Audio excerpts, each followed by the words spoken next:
let's understand the hierarchy of control measures using an example of working at height.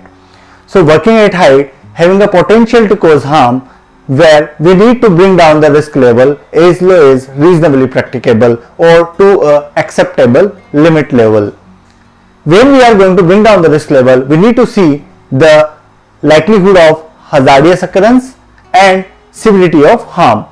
So in both the cases, we cannot reduce the severity of harm, but definitely we can reduce the likelihood of occurrence of hazardous event.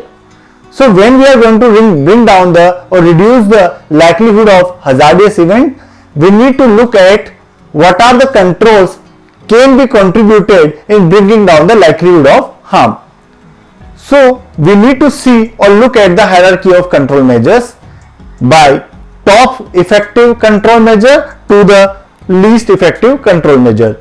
So if we take an example of working at height, we will be taking first elimination control.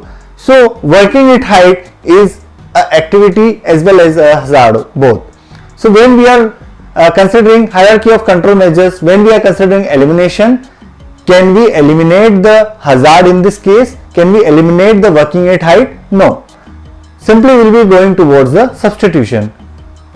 Is working at height can be substituted with other less hazardous activity or the activity which has less hazards.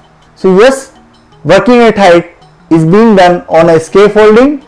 If the same working at height can be done on a scissor lift, so fall of person can be reduced, because chance of fall of person or likelihood of fall of person will be reduced in case of using scissor lift, but impact of harm will be same in both the cases, in scaffolding as well as scissor lift.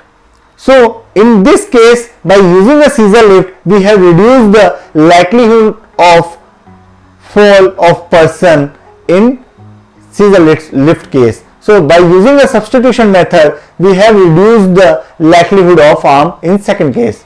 If we take the third case where substitution is not possible, we will be going towards the engineering controls. So now we are using the scaffolding. In scaffolding, what are the engineering controls we can use is fall protections. So in this case, top rails are there, mid rails are there, toe board protection is provided on the scaffolding. All the platforms or working platforms are adequate.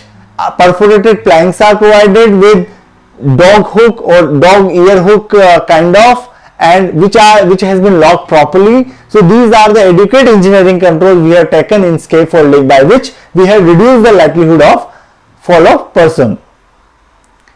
If engineering control is not possible in this case, when we have administrative control. So in administrative control, we look at the PTW system. We will be using the permit to work control. We will be using the trained personnel who are working on scaffolding are adequately trained. They are certified for height work. They are competent enough to work at height. They have enough experience. We will be looking at adequate supervision. That supervision is there. The person who are working working under a trained supervisor. So these are the supervision control we will be looking at. If administrative control is also not possible, we will be looking at personal protective equipment, which is the last and least effective control measure.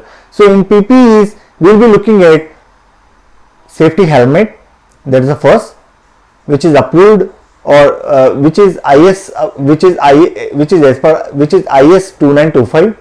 Safety shoes are there, 15298 IS code. Reflective vest or reflective jacket is provided to all the workmen. Full body harness is provided, which is having double lanyard and IS 3521 certified. So these are the personal protective equipment which are the least effective control but must be ensured. So by using these hierarchy of control, we have seen that we are able to bring down the likelihood of harm and likelihood of hazardous event, not the severity of harm. So by using this hazardous or by using this hierarchy of control measures, we can reduce the risk by bringing down or by reducing the likelihood of harm. Thank you so much for watching this video. We'll see you in next video. Bye.